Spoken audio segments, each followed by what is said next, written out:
Welcome to Reading the Grid, the podcast fueling your Formula One passion.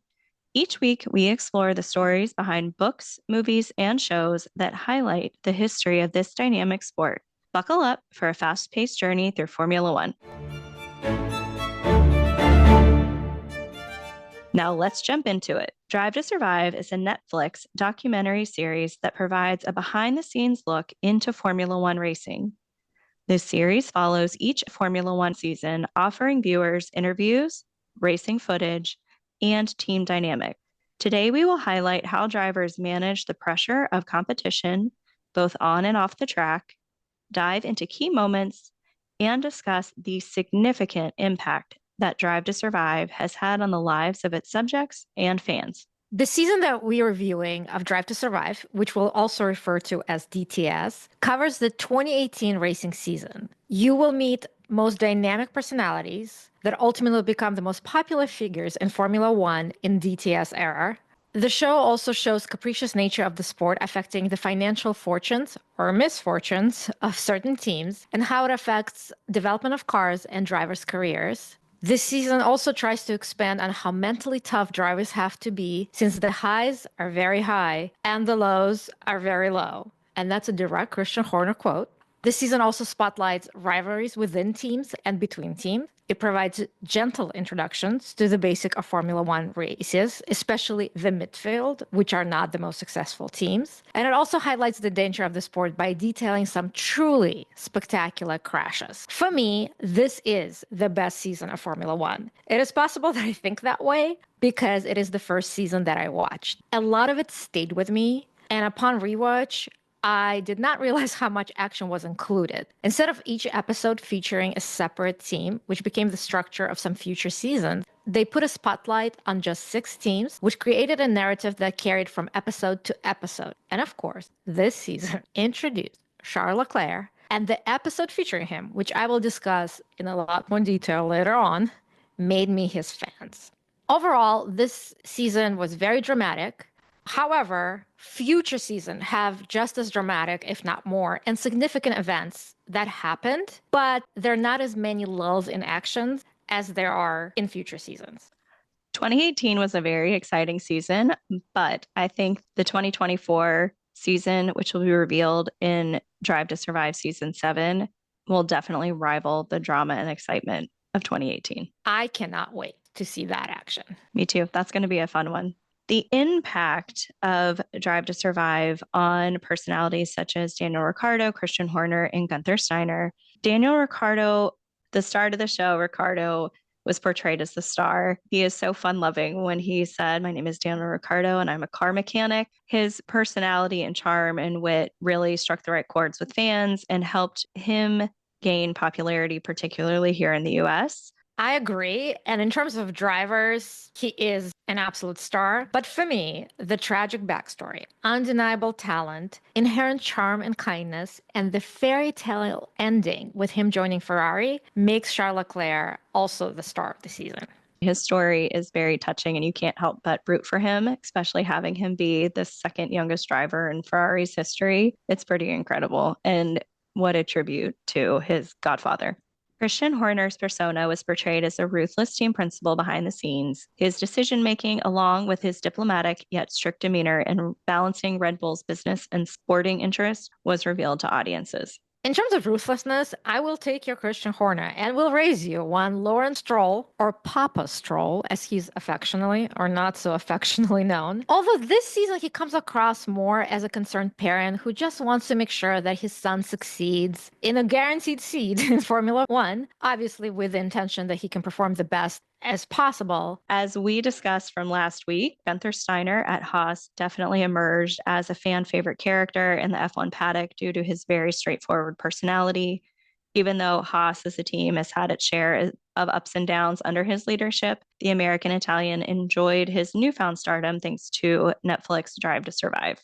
If you didn't listen to last week's episode, you might want to check it out because we dive into his best-selling book, Surviving to Drive. You should definitely check that episode out if you haven't already. And I agree completely with you about Gunther being the breakout star of the season, as well as Daniel Ricciardo. Another personality that I think really broke through, although he's not a driver or a team principal, is William Buxton. He became incredibly well known for his very exaggerated pauses, which I'm demonstrating, and having the most mind-numbing, dumbed down explanation of how anything in Formula One works. He's been parodied multiple times, and there's been tons of memes that are still used to this day on how ridiculously he delivers the information in DTS. I do appreciate that in interviews, he admits that he also thinks it's ridiculous and he is not above making fun of himself. Unfortunately, last week it was announced that he's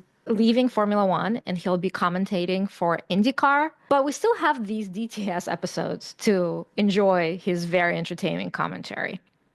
For any listeners who have not yet had the luxury of binging season 1 or the entire 6 seasons that are on Netflix, the remainder of the podcast will be giving spoilers away. That is your warning as a listener. Here come the spoilers.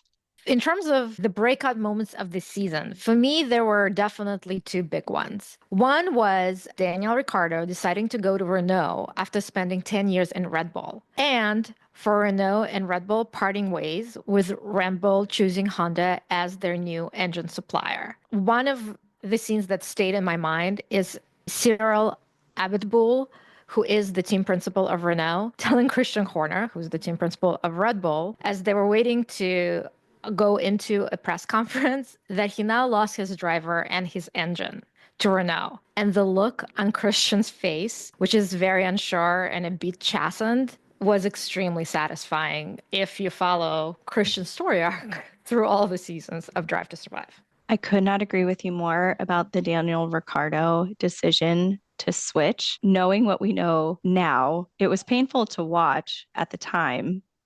And then just realizing what a horrible decision in the long run that was for him in his career. He really is a talented driver. Whatever those frustrations he was having, 10 years of loyalty. And it was interesting the entire time Horner kept saying, we hope to retain Daniel. Like that was a huge shock to that team that he chose to leave. It was surprising given the fact that they did change the engine and we're going to have a new engine. You would think that Daniel would have given it at least one more year, especially if it is true the proposed renewal of his contract was everything that he wanted, that he still chose to walk away and go to the team who was providing the engine that was giving Red Bull such trouble. I think there could be other factors as well. So yes, I know Daniel obviously was concerned with the engine. However, Honda at the time was complete unknown. There was no guarantee that if he stayed with Red Bull, the car would have been that much better. I forgot about it, but I thought it was really telling, is that his contract, I mean, they didn't specify the contract existed at the time, or the contract they were offering was actually less than Max Verstappen's contract. It's got to be hurtful that somebody who's so new to the sport has a better contract than he does. So for him, I think it's justified in his mind that Max is the golden child and the future of the team. And that's what they put all of their eggs in the Max basket. Correct. Well, I can see that. I could see how that would be a big hit to an ego. So I would feel slighted if I were him. And I guess Renault would be the devil that you know compared to Honda. I just want to say that another thing that really, really hurt me watching this trajectory play out is when Christian Horner says it's the biggest mistake he's ever made and he's going to regret it. And even though Daniel Ricciardo never voiced it himself, at the end he knew it probably was a mistake and it was the biggest mistake of his life. So I just hate that Christian Horner was proven right. No one probably hates it more than Daniel Ricciardo since he is not on the grid anymore. And he's such a personality and talent. And the fact that, 2019, that really changed the trajectory of Red Bull. Like they were in the fight. They were number 3 in the constructors in 2018. If he would have just hung on a little bit more, but I do understand how that would feel if you have been there for so long and then they're bringing in this new talent with Max. And I know there's been discussion about how that's portrayed in the show versus how their relationship really is/was in real life. And it is curious, and maybe it's age immaturity and time, as later seasons will show. Max at one point said, yes, I would like to have Ricardo as my teammate again. When he knew Ricardo was not going to beat him. Right. Other breakout moment for me was the whole Force India situation. So Force India managed to go into administration, got rescued by consortium led by our once and future villain, Papa Stroll. And that meant that one of their drivers, Esteban Ocon or Sergio Perez, had to be let go. And the way that the Netflix series portrayed it was really cool because the twist and turn started in episode 5 because it was shown as this very successful but very lean and efficient team that operated on very little but achieved great results, then goes into administration, has a whole new change of ownership. And in episode 6, we pick up with this dilemma of which drivers are they going to keep because nepotism rules and Papa Stroll's son has to have a seat. It just extremely, extremely riveting because they show all of this drama through the eyes of Ocon, who has a great story because he comes from one of the most humble backgrounds in Formula One. And he doesn't have the big sponsors that Perez has. And so he just goes through hoping that something will work out in his favor. And I mean, it is a spoiler section, so we can give it away that it did not work for him at the time because he ends up with having not a seat in 2019. It was difficult to watch all of that unfold. And it was hard because you're rooting for Esty Bestie for him to get the seat. It's a shame that money makes such a big difference in these situations. And Hamilton even commented in a press release when Ocon qualified third and said, he deserves a seat. He's a talented driver. How things played out between him and Perez, inner team fighting between teammates was so telling about personalities. And I realized that your teammate is your toughest competitor because you're fighting against them first and foremost in a way to keep your seat and then the grid. But at the same time, you're supposed to be working as teammates. That is such an interesting relationship to be in with somebody. And one thing that I think is interesting is that because, again, spoiler alert from real life and future episodes of DTS, Ocon ends up back on the grid and his relationship with teammates does not get better. In fact, at a future season, DTS devotes 2 episodes to that intra-team dynamic. This is just the tip of the iceberg. This is, I think, Ocon at his most likable because he gets more ruthless and becomes a little bit more obnoxious, which is interesting because his story is the most relatable. We covered a lot of the drama that happened off the track, but for me, most dramatic on-track incident for me was not Fernando Alonso's car going over the top of Charles Leclerc's car.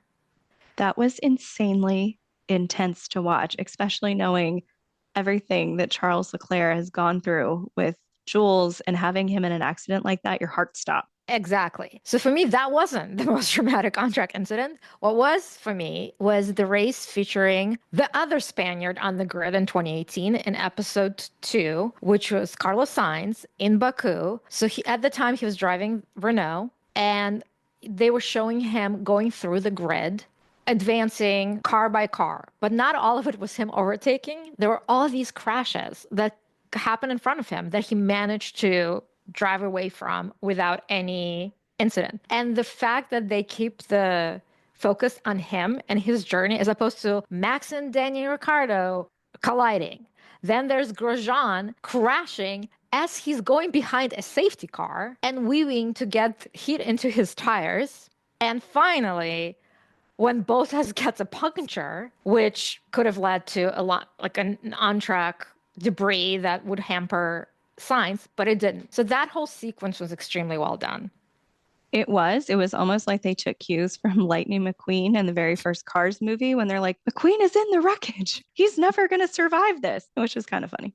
It is, but it's just interesting that when that is not the focus, you're like, what happened? And then it keeps going. I also loved Leclerc versus Pierre Gasly in Singapore Grand Prix on-track battle because it was interwoven very seamlessly with their battle in cards as children. And throughout that sequence, which is beautiful and very interesting visually, we talk about how Leclerc is very pessimistic about having friends on the grid. And Gasly is talking about how I don't understand why drivers can't be friends. What's so unusual about that? And that is super ironic considering how Pierre Gasly is going to act with one of his childhood friends who ends up being his teammate. And in season 6, 2 episodes of DTS was devoted to that. The other thing that's very notable is that although Max is not shown in the best of lights this season, and it actually got so bad that he refused to participate for the next couple of seasons, I think he is accurately represented. And a lot of what he went through in season 1, at least what was shown, reminded me of how he acted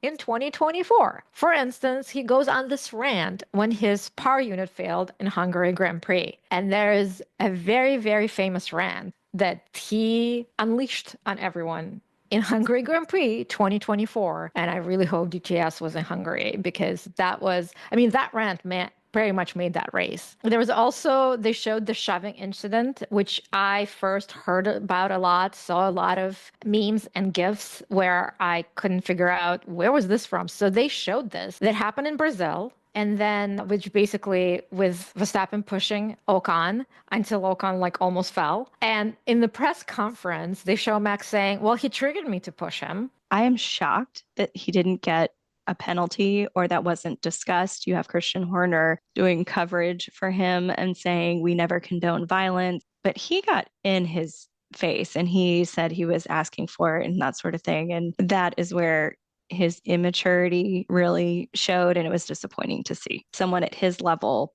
behaving like that. I agree. And I'm glad you brought up Christian Horner because it is fascinating that in Abu Dhabi, which is, I know, Aaron, is your favorite race, obviously, for so many reasons. But in Abu Dhabi 2018, they showed, even though they didn't talk about the strategy, they showed that they obviously used a strategy that prioritized Max because they undercut Daniel Ricciardo, having him pit first, which meant that when Max was coming out later on fresher tires and would obviously be ahead. So at the end of that race, Christian Horner went on this effusive praise of Max and his character, which is so hypocritical because it wasn't his character that made him ahead in that particular race. It was the fact that you did a strategy that put him ahead in the race. Which makes sense. I mean, you have a driver leaving, you're not going to prioritize and make him have a better race than the driver who's sticking with you. I understand that. It was just unfortunate because, Ricardo and all of his fans wanted him to have a better race. Every fan of a driver leaving or changing teams wants that race to be one of their best. So everyone leaves on a high note. Well, I just want you to think about Lewis Hamilton's last race last year and how Toto Wolff reacted. And it wasn't to praise George Russell's character because, spoiler alert for the race, until the very last moments of the last race, George was ahead. He was until the last corner. And then Hamilton went round the outside and overtook him. And that was how that one ended. And George also implied that he let him have it, even though if you watch the on-track action, he didn't. He didn't.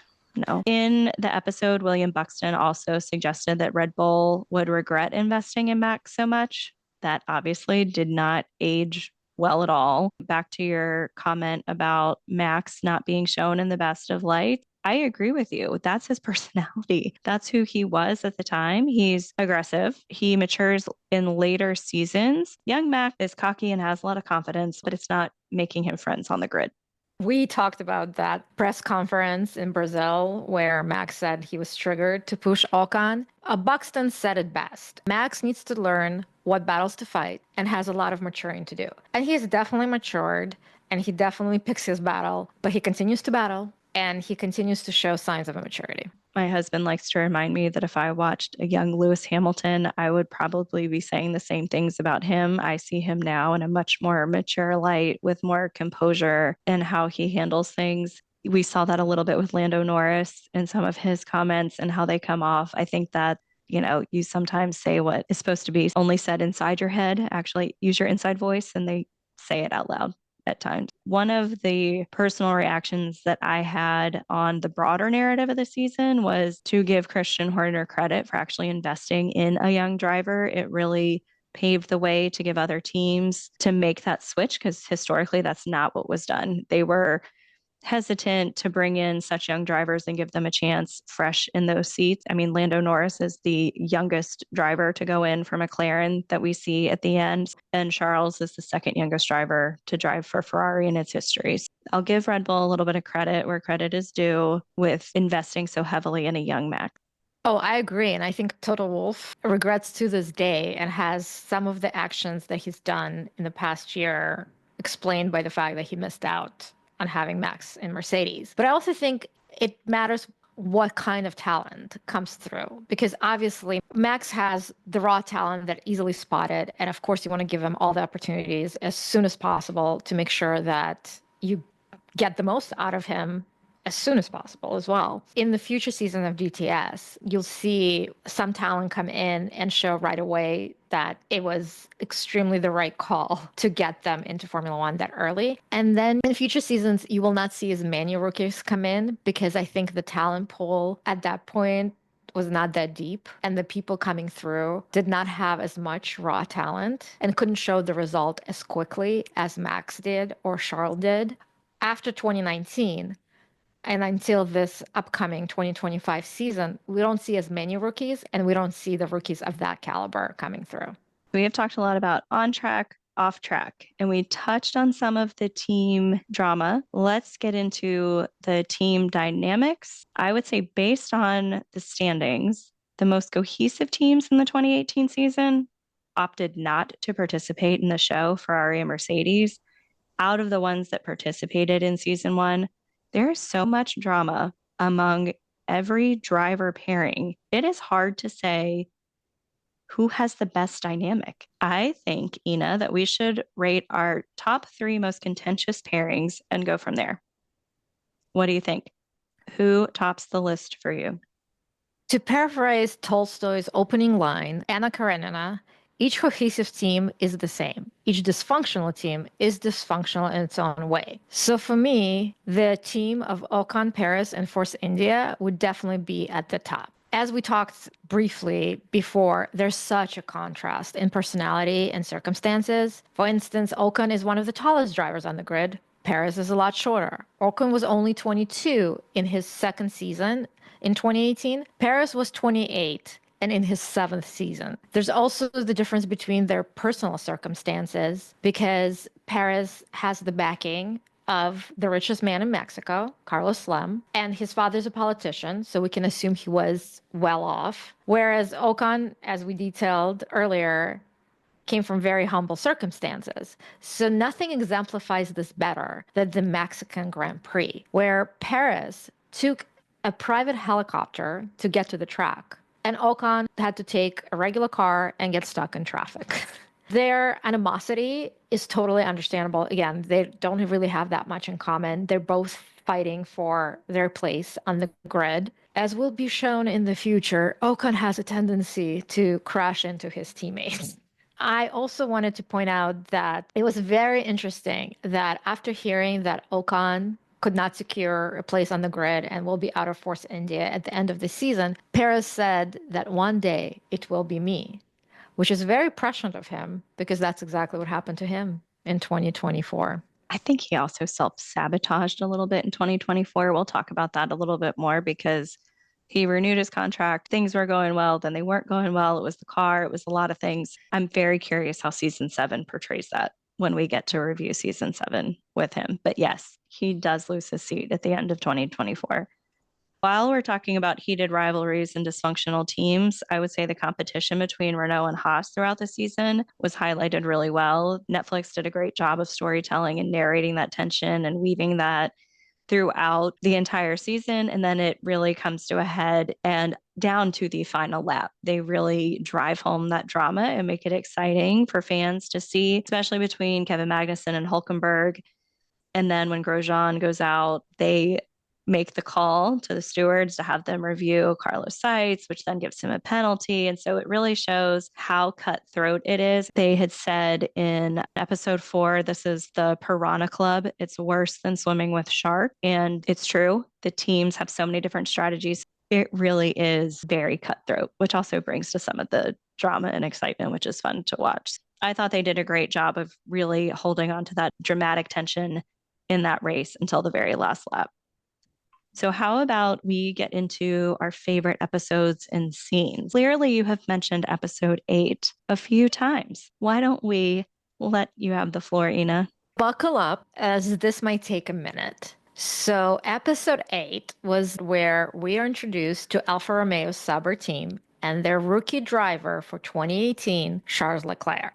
I do not love this episode only because of Leclerc, but I think it tells a full story in one episode in the most emotionally intense and satisfying way possible. It has the most dramatic opening of any episode, definitely this season, if not most of the other season. And that is, they mention Ayrton Senna, who's considered one of the best, if not the best, Formula One drivers in history, and the driver whom everyone on the grid claims is their favorite, and his death in 1994. So that's just the beginning of it. And then it goes through the personal tragedies that Leclerc endured. He lost his godfather and friend, Jules Bianchi, to whom this episode was actually dedicated. In 2015, when he succumbed to the injury sustained in the 2014 race in Japan, then they show the footage of the aftermath of this accident during the race and Leclerc at Jules' funeral. He also lost his father at age 17, and Buxton mentions that Leclerc competed in F2 48 hours later. He won that race, which happened to be in Baku,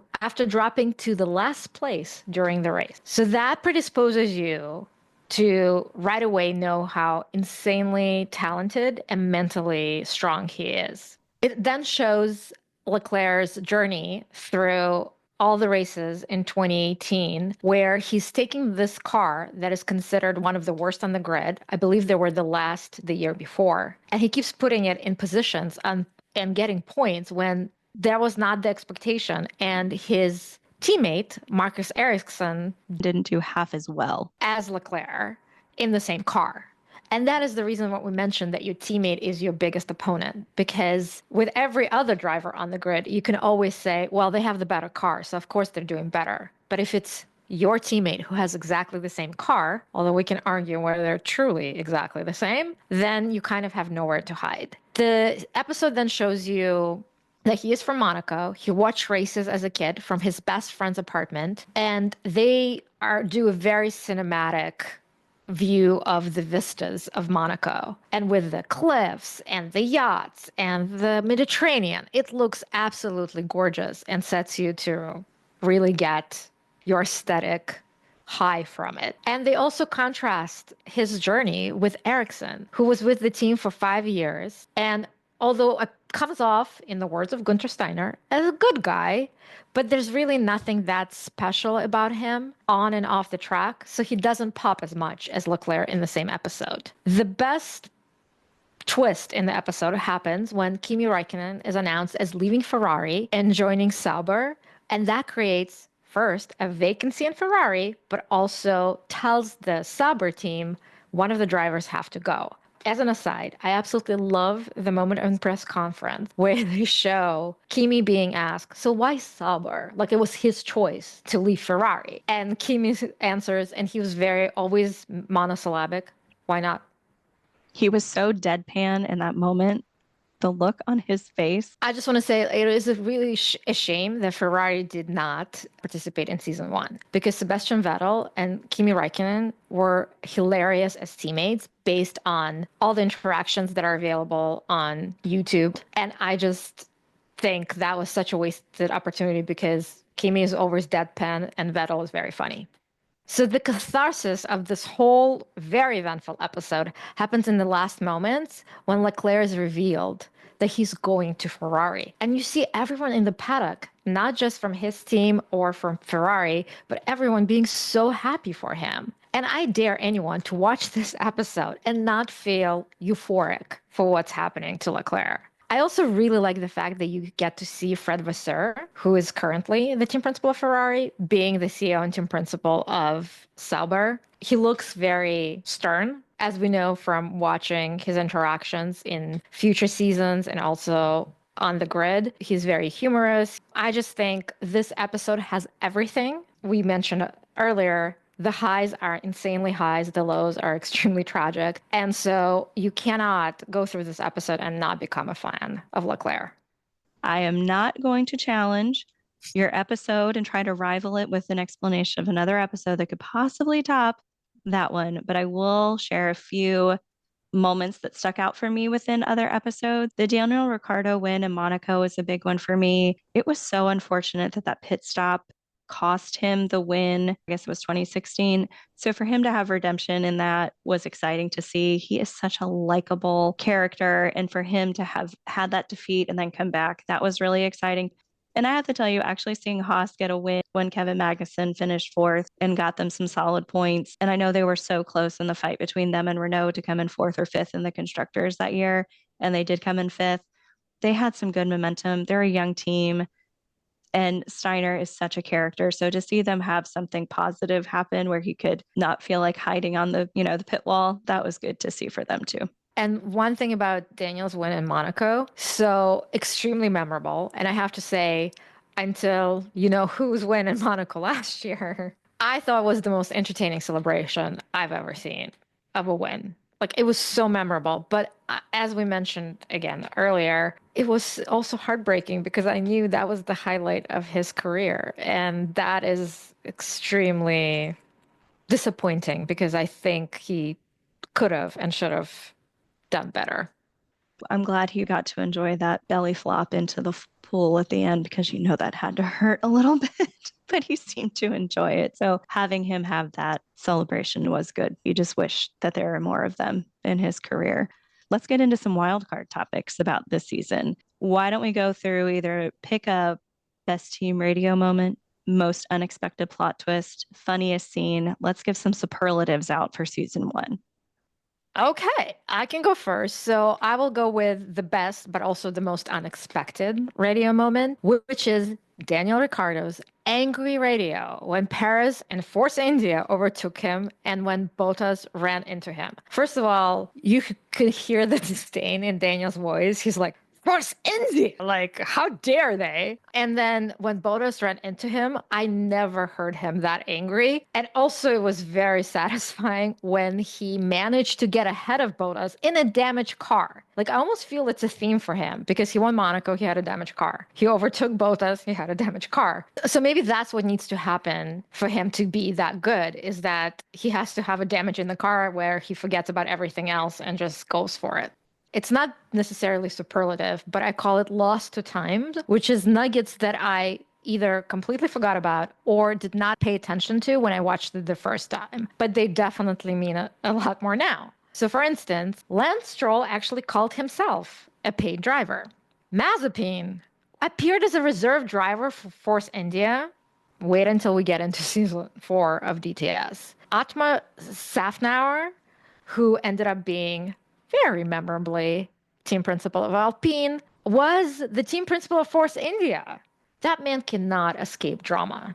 But we will definitely talk more about him when we get to season 5. I also absolutely loved the moment where Alonso, who was driving for McLaren and announced his first retirement, he was asked to walk slower because he was going into a conference and he was arriving too soon. And he deadpans when he answers, oh, so at McLaren's pace. The final moment that also did not remember but was extremely hilarious, they had Nico Hulkenberg meet with kids, and the kids keep asking him, oh, so how many titles did you win?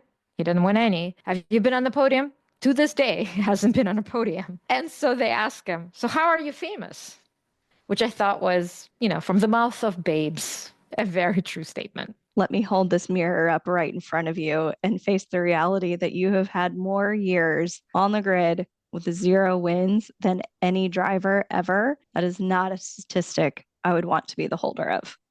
And remember, this was 6 seasons ago. I am going to go with the most awkward superlative, which you did address, but that is between Christian and Cyril when he makes the comment about needing a new driver and a new engine. That was cringe worthy watching it. My unexpected plot twist, having a team owner be charged with fraud and money laundering, was not on my bingo card.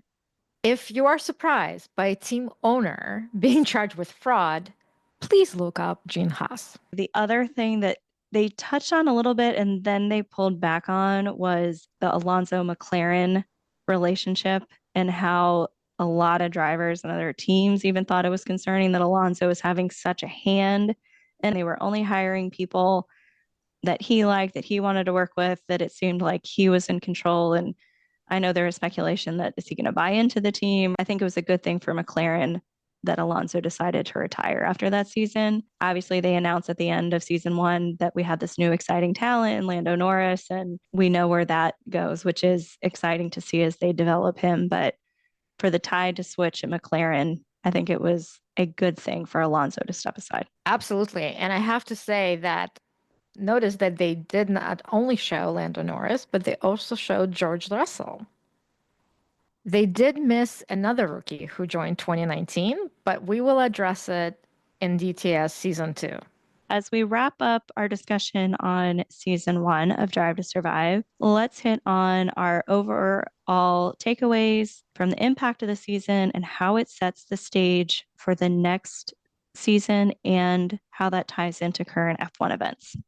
I think it sets up the stage perfectly because those personalities that continue on for 2019, you are now invested and want to see what happens. So from the personal standpoint, when I was watching it the first time, seeing Leclerc getting to Ferrari, yes, it's a triumphant moment, but I wanted to see, and then what happened to him? Because so I was watching it at the end of 2023, and I purposely did not look him up because I wanted to watch all the available seasons to see his progression. Is he still with Ferrari? What's going on? What is going to happen with Haas? Did not expect what happened to Haas. And it's just the circus just kept going. And so I wanted to be part of it and see what happened next. Christian Horner hit the nail on the head when he said F1 is addicting. It draws you in. Once you're hooked, you're hooked. And based on the amount of races, how it consumes our day-to-day conversation, the fact that we're launching a podcast, hats off to Christian Horner because he got that one right. Well, I'm not going to give him all the credit. In fact, the following is something that I either heard or read, so I cannot claim ownership of this phrase, but somebody said that Drive to Survive is pot and actually watching F1 races is the heroin that keeps you coming back for more. Wherever you heard or read that, that's right up there with Christian Horner. They both hit the nail on the head and are completely accurate, at least for both of our experiences. And the amount of fans that Drive to Survive generated, it really is fascinating what the impact has been on American fans. I read somewhere most of the demographics for those who are watching Drive to Survive are viewers between 18 and 29.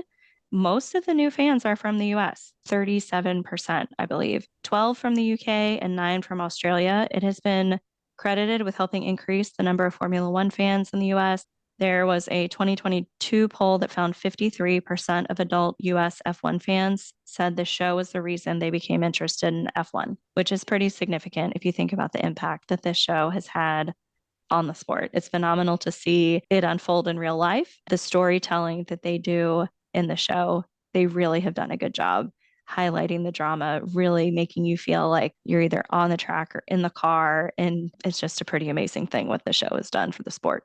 They make it a character-driven story. And so you are investing in the character, you're investing in the story, and they dole out those nuggets of information that you need to keep track of what's going on track. They do a very good balancing act, focusing on the story and giving you just enough information to feel informed and interested to see what happens next. Exactly, which next week we will cover season 2. But for now, we are very happy to introduce our new segment called Pop Note. This is intended to be a recurring segment where we invite pets of the paddock the P.O.P in P.O.P Notes, to give us their insights on what is happening in the world of F1.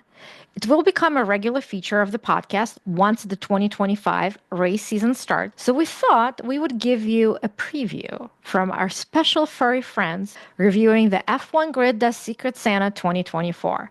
Leo and Roscoe, take it away. I am Leo Leclerc, and you may know my papa, Charles Leclerc. I'm here with my friend and mentor, Roscoe Hamilton, whose papa is the one and only 7-time world champion, Lewis Hamilton. First of all, it is Sir Lewis Hamilton, and second of all, he is an 8-time world champion. 8? I'm not so good at mathematics, but 1, 2, 3, 4, 5, 6, 7. I always heard that he was 7-time world champion. Wasn't his last championship in 2020? He has always been and will always be an 8-time world champion, and he won in 2021. As I have told you many, many times, do not ever bring up Abu Dhabi 21, ever. Oh, bien sûr. Roscoe, you are an English bulldog, n'est-ce pas? Yes, I am, and my pedigree is impeccable. And you are Golden Dachshund? Oui. And my pedigree is somewhere. I'm sure my papa did not just pick the first puppy he saw. Anyway, we are here to discuss the F1 Grid's Secret Santa 2024, which was the best ever. You only think that it was the best because of the present that Charles received on your behalf. Exactement. Yuki, who thought of me first before deciding on which present to give Papa, is going to be my favorite driver. And from now on, well, after my papa, your papa, Oscar Piastri, who's my frère, Pierre Gasly, Simba is a friend after all. What about Charles's former teammate, Carlos Sainz? I thought you liked him. I did, until he said that my papa is too obsessed with me. What is too obsessed? There is no such thing. It seems that Carlos is a hater. Quel dommage. So Yuki before Carlos and Red Bull should be ashamed for not giving either of them a seat. Okay, I'll give it to you on best gift for now. But why don't you tell me about the best reaction from the drivers on their present? Well, I thought the best reaction was Pierre Gasly to paddle tennis attire from Lance Stroll. Pierre was genuinely excited, and he remembered Lance's gift for a few years ago, which was an actual padded racket. Now, normally, anything connected to paddle, I think is a lazy gift, which we'll get into it. But I thought Pierre was genuinely happy and had a great reaction. What about you, Roscoe? Whose reaction do you thought was the best? I enjoyed Alex Albon. He was very excited about his Panda Golf Club cover, since apparently, even though he guessed incorrectly, but he seemed genuinely excited to be able to have that. Remind me, who gave him this gift? Valtteri, because it even came with a photo of his bum. That was adorable. Absolutely. I think that was a very thoughtful gift. It talked about Albon's passion for golf and his love for pandas. Perfect. Combining two best things that he likes. So who do you think had the most thoughtful gift? Oh, it had to be Oscar giving Liam Lawson the Lightning McQueen. I have never seen a grown man so excited to get a toy designed for a 4-year-old. Yes. It's so amazing. And Liam Lawson is not even the youngest rookie that's going to be on the 2025 grade. But he acted like he was my age. And I'm just one. Exactly. He was very, very excited about that. Although I wish he would have gotten it out of the box so we could have chased it around. That would have been a bit more fun. I agree. So I think the most thoughtful gift was from my papa to Esteban Ocon, the remote control car. Now, it's also the most thoughtful considered how lazy his gift was last year, the year before. As you know, I wasn't even born yet. But I've seen the video and it's cringe-inducing. He literally took the first thing he could find, which is Bottas' calendar, and gave it to Zhao, Bottas's teammate. If Leclerc had the calendar, obviously Zhao had the calendar. They even played that video again this time around. So after that, very low point. I was extremely excited that he got Esteban Ocon, obviously something he was into. And I wish we could chase that car around.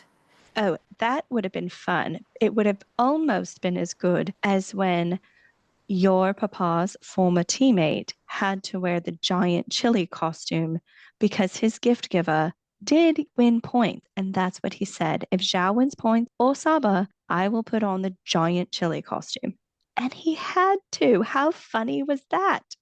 That was hilarious. I kind of wish other drivers would get it on it and Zhao would keep getting points every time somebody said, if you get points, I'll do something crazy. Like my papa wearing that banana costume, again, before my time, but it's hilarious. Too funny. So there were some great gift givers. There also seemed to be some very lazy gift givers. We saw quite a few related to Paddle. Who do you think was the laziest gift?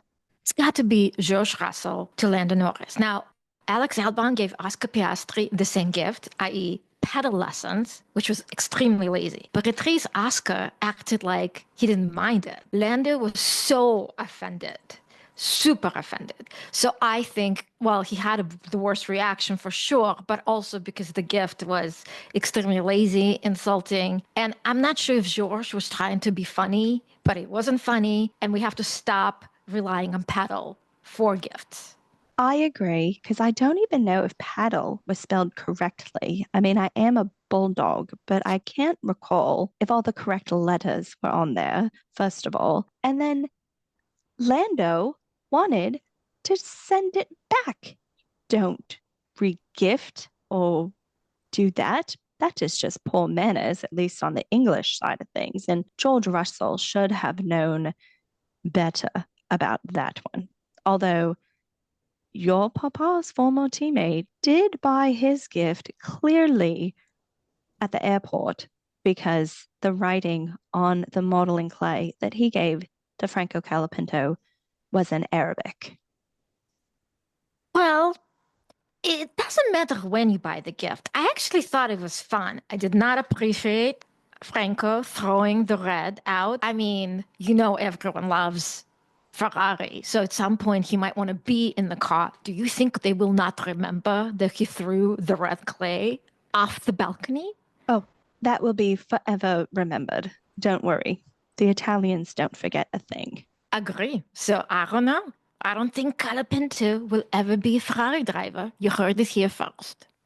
You did. And I also don't think it's the last that we'll see the calendar of Valtteri's bottom. The feeling it will make its way back next year. It would be interesting since he's not going to be on the grid. But I still think that Max's gift to Valtteri last year, again, the year before I was even born, was extremely interesting because it was an art book with all the famous bottoms substituted with Valtteri's bottoms from his calendar. It was so thoughtful and very, obviously took a long time to do. I don't think Max did it. So it made me very sad that Max did not participate this year. I agree. And my dad's never participates. And I have to say, based on his attention to detail, I personally think he would be the most thoughtful gift giver to anybody. He always gives me the best gifts. He does. He is very attentive. And I think he's very generous. So I can just imagine the gift. Although if he could give my papa new pants, I would be personally grateful. I think that will definitely be happening this year because, as you know, my dad has an incredible sense of fashion, and that can only rub off on your papa. If only, that would be magnifique.